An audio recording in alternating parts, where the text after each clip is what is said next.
I'm Joanna Garzilli, award-winning author and life coach. Welcome to the Looking Glass podcast. I have to remind myself how valuable it is to make small changes and not to underestimate the power of that, especially when I get overwhelmed and obsessed and then exhausted.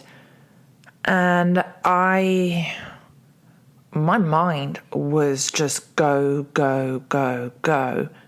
That's the obsession.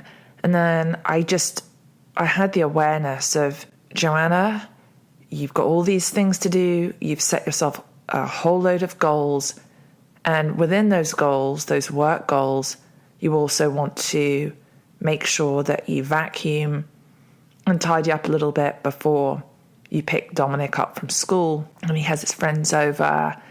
And then I was thinking about all the other stuff that I had to do. And I realized it's important to take time to reflect.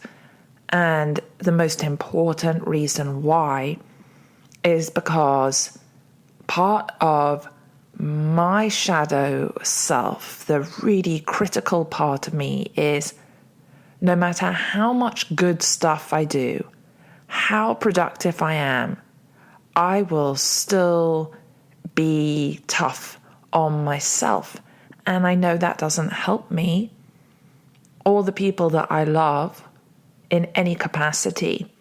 So I am going to break down with you what this process is, and my hope in sharing it in real time instead of later on.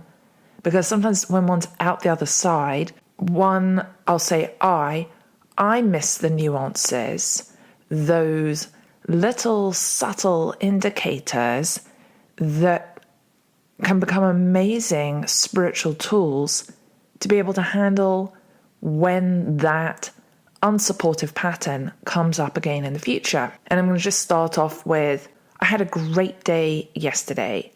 I did a photo shoot.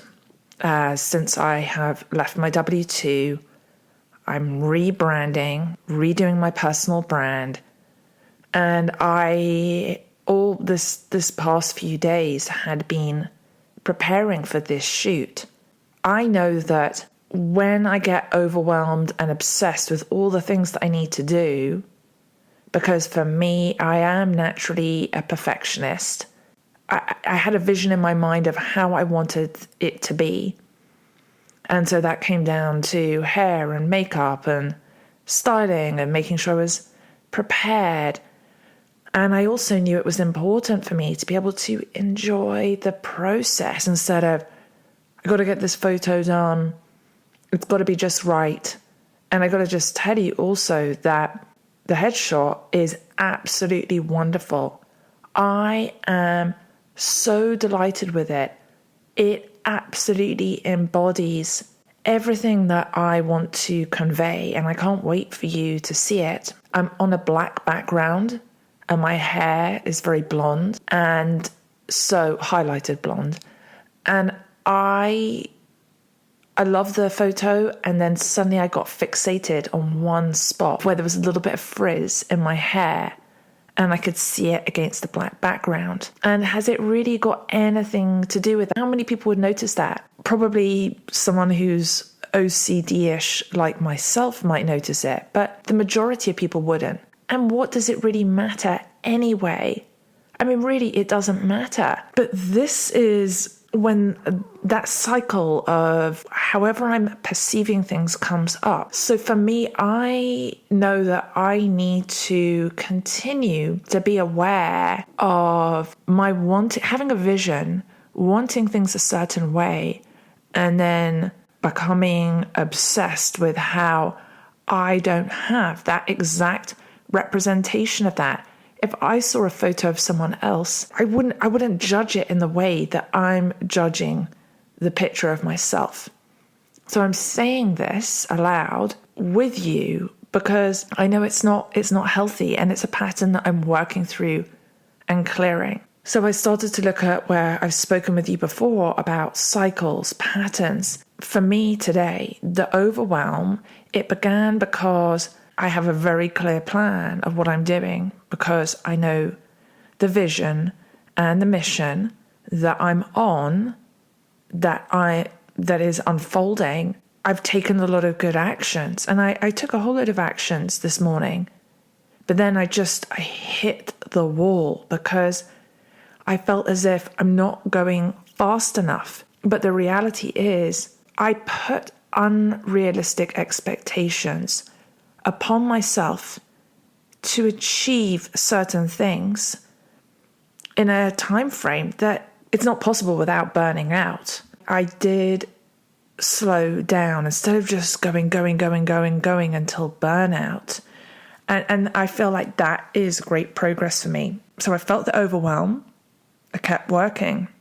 I felt tired and overwhelmed. Then I felt exhausted. I judged my tiredness. And then I started to get more critical of myself. And then I focused on self-care. And as I focused on the self-care, I began to surrender.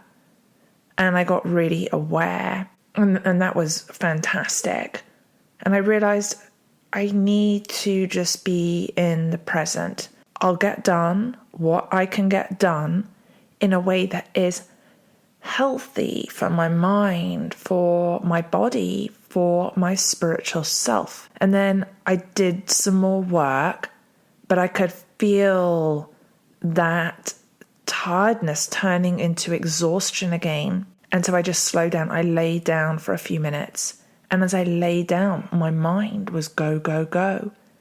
And I began to obsess again, even though I knew that I just needed to let go and let God. And then I thought, okay, well, I know I gotta go do this vacuuming. And I'm gonna go send this other email about the headshot. And then there's all the other stuff I need to do.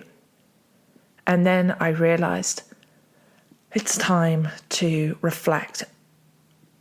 I feel so, and I've said this to you before, I'm going to say it again. I feel embarrassed and ashamed when I share these parts of myself. But I know in doing so that a profound spiritual transformation happens for me. And so, albeit I am telling you today that I'm feeling overwhelmed, I'm feeling obsession, the really positive thing that I want to share is that I bounce back much faster. And when I do feel the overwhelm of the obsession, I'm fully aware of it. I get aware of it very, very fast.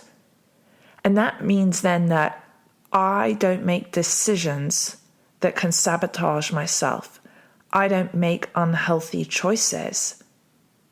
I'm able to feel that discomfort and let it be.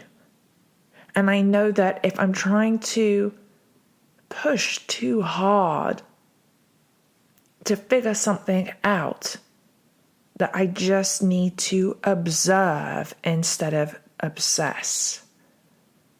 Oh, observe. Watch. Yes, that feels really powerful to me. The overwhelm subsides and there's just this calm, this knowing, a gratitude that replaces the wave of energy that I feel. What is it for you that you're aware of right now as I've shared in real time the cycle that I go through? I'll say for myself, and you see if it resonates for you. I have all these different sequences of different patterns that play out. I've shared a different one before on a prior episode, depending on what's happening, what I'm going through in my life, like a sort of a chorus to a song. A particular chorus will kick in and just go on repeat. So I'm changing that chorus, that song. And when the song goes on that I don't want, instead of going, ugh, oh, not that song again, I am going to do my best to just say, oh, it's that song again. Okay. And I am trusting that I will be able to, in time, be more accepting and graceful. Thank you for reflecting with me. I'm Joanna Garzetti. I look forward to connecting with you next time.